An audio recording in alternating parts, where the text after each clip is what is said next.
Good morning, ladies and gentlemen. Good morning.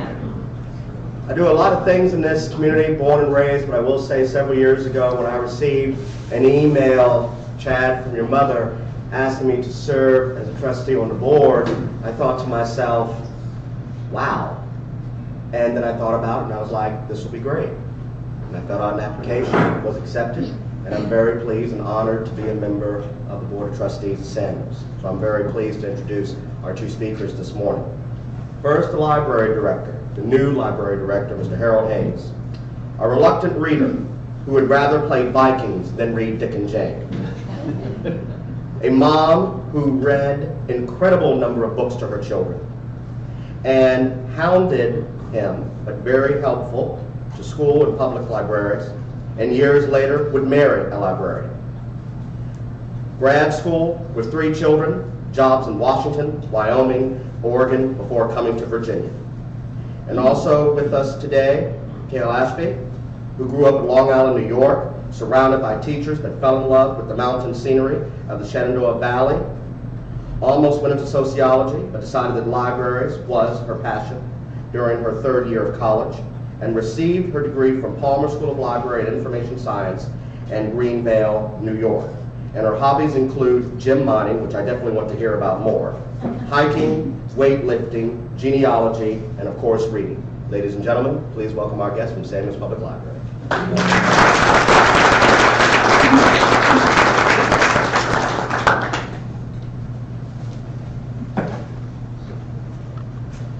Sounds like we have a few library supporters here.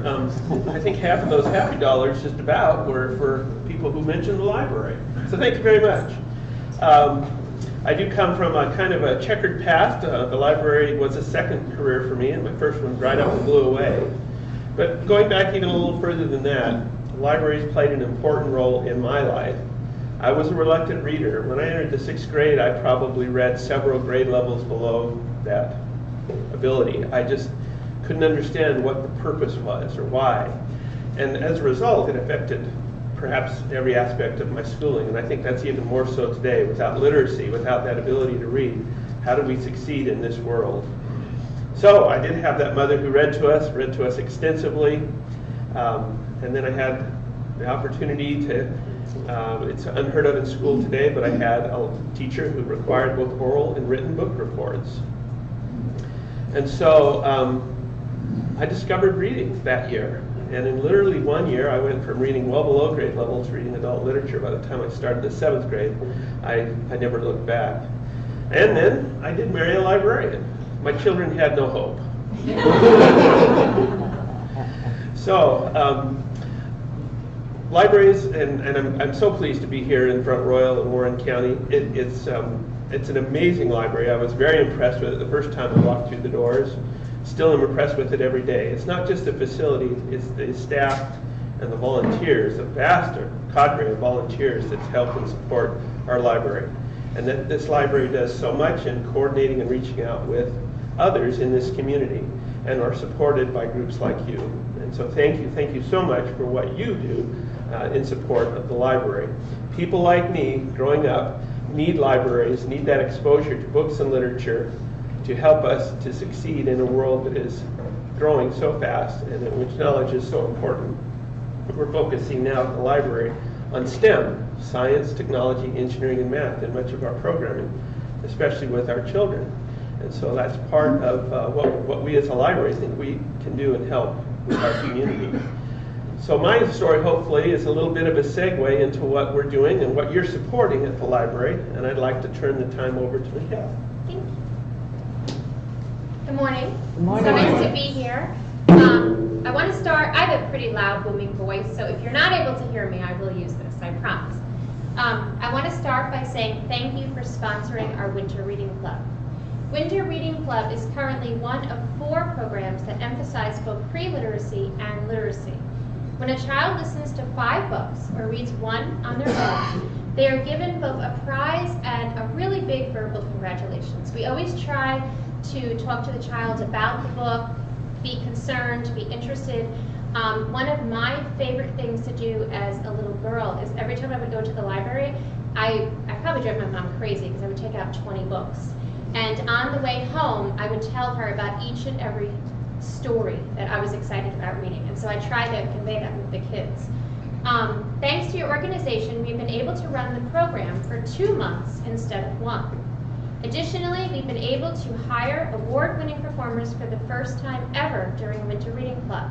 And I've been here 11 years, and so, or 11 or 12. Barbara, could you answer that? I don't know. Maybe 12, yeah, 12. It's just gone so quickly for me. Okay. So that's a really big thing for me. The parents have been so grateful, and actually our numbers show a huge difference. We are already up to almost 300 registrations for Winter Reading Club. Now compare that to 2 years ago when we only had 102. So we've almost tripled our attendance, and that's thanks to Rotary. We have hired Bob Brown Puppets to exhibit a variety show based on puppetry that the children loved. The theme was based on knights and fairy tales to coordinate with the Beauty and Beast and other enchanted tales theme. On Saturday, we had a winter-themed magic show presented by the extremely talented magician Dean Allen. During his show, he highlighted the importance of reading. Both programs hosted over 100 people per program, which is really good with this weather. You know, people just want to stay home, and so I was so pleased. Later on in February, we will have an exciting show called Safari Bingo. This STEM program teaches children about animals through comedy and music. And finally, our finale program celebrates both the reading accomplishments of all the Winter Reading Club participants, as well as celebrate Dr. Seuss's birthday week. Steve Summers, known as the Amazing Teacher, will get kids excited about all the wonderful books of Seuss while highlighting character education. He will use puppetry, magic, music, and tons of audience participation to get the kids super excited. I did mention that we have almost 300 registrations, which I'm so pleased with, and I really believe that all the extra things that we've been able to offer, thanks to your organization, are the reason this number is so high. Thank you so much for for making such a difference in both our community and the library, but continuing to do that, because this is not the first time I have spoken to you. This is, I think, the 3rd time, and there have been so many years that you've supported my programming, so thank you.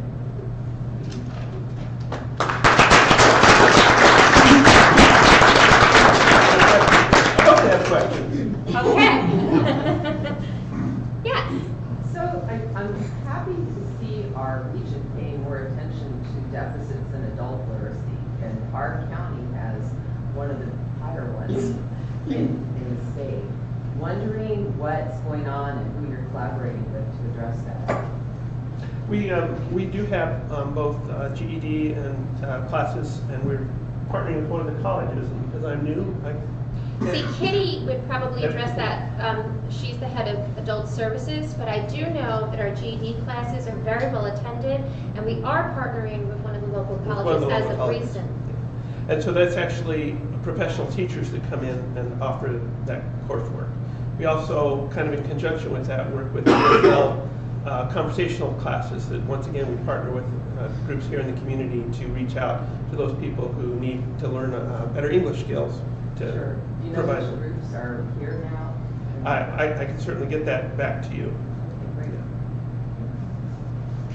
My mom was a librarian, so she's now down in Florida. So, but you mentioned Bob Brown Puppets. Yes. Are they from like the Fairfax area? Where They are, and what I was so excited about is I like to sort of circulate among many different puppeteers, always try new performers to keep things fresh.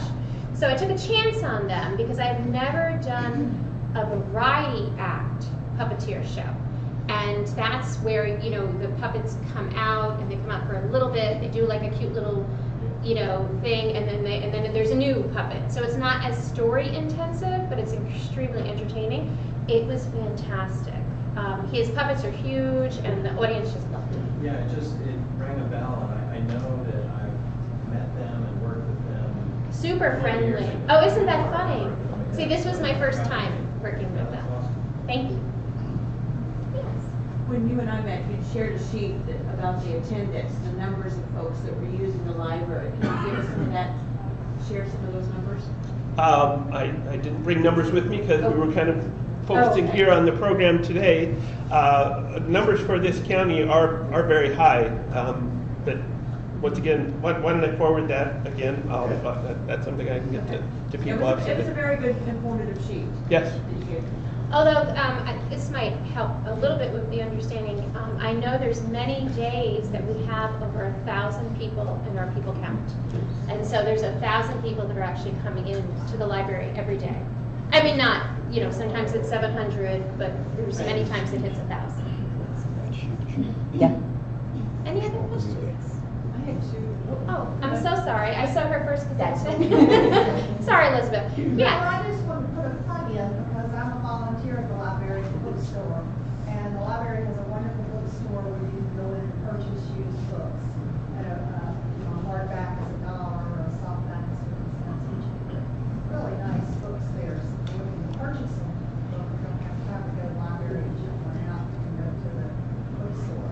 And a nice place to get rid of your stash. Yes. Thank you. Yeah. And the money that is generated by the bookstore comes right back to the library. Every dollar they earn comes back to the library outside of some very, very modest overheads that they have. You've been very creative with funding, as the counties and all have to cut back, so I commend you for that. Thank you. What about, like Kindle Reader books and things like that? I know you can check books out through your library card. Do you have any idea how many people make use of that? So that's one of the things that we still will hear people talk about, the ultimate demise of the library and how ebooks are going to put us out of business. Well, libraries don't care about format. We have books, obviously, in a hard or soft-bound version on a shelf, but we have movies, books on CD, and ebooks is another format that we offer in the same way that you can check out a book off of the shelf, you can check out an ebook. And lots of our ebook users never actually come into the library proper, it's all done online. Do And you so, get feedback on how many people are doing that? well, the ultimate result, and once again, I can give you some numbers here, I didn't bring them with me today, but the ultimate result was is people thought that ebooks were going to put libraries out of business, but in fact, it raised our overall circulation because we utilized both. So. And I think we'll always, if I can just add to that, have people come into the library for programs. We have cooking and gardening and history and ESL and computer classes and STEM workshops for children. So there's always so many activities going on. We have aspiring artists where we introduce different artistic themes, and the kids just love it. We constantly have a waiting list for that. But in addition to that, because of our program rooms, people book them, and so they're always in use. People are, homeschool groups use our library, and I just think it's not going to end. We just need to keep reinventing ourselves. And I'm so sorry. I had two pretty straightforward questions. First, when you talked about library counts, can you tell us how you count people? Is it, do you have to come in and actually check out a book, or is it just as We you have walk through the door? we actually have a people counter electronic in the doorway, so that when people come, it's a door count. Got it. And then we also count circulation, how many books checked out, And then program attendance. program attendance. We have a number of metrics. Yeah. So I can't just sneak in. That's very sweet. No photo ID, we're not scanning you. The other question I had is, as I'm sure you're aware, the jurisdictions around us check out books for 3 weeks instead of Warren County's 2 weeks.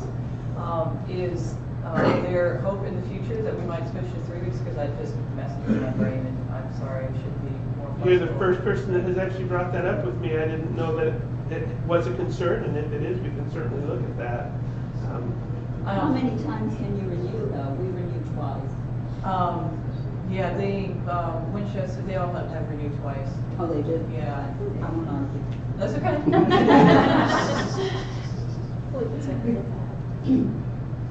Thanks. Just like to make a plug. I think the last time I looked and saw the statistics, which I think you actually talk about at your annual fundraiser and such, there was over 20,000 library cards in Warren County. over half the people in Warren, well over half the people in Warren County have library cards. And for a small community, that's absolutely extraordinary. Every time I go in there, you see folks at the PCs in there working resumes and such. I mean, there's a lot of really, really good there. And every year when the county comes up with their budgeting and such, and they go through that process, there's always huge discussion of opening the library up totally on the weekend. And that's an issue here in the county. The county does support it, but for the amount of good stuff the library does, the amount of people that use the library, and everybody's off on the weekend, you would think that hours would be better. So that's just, when the county does their thing this year or next year, support the library. Thank you. Thank you, guys. And thank you for all the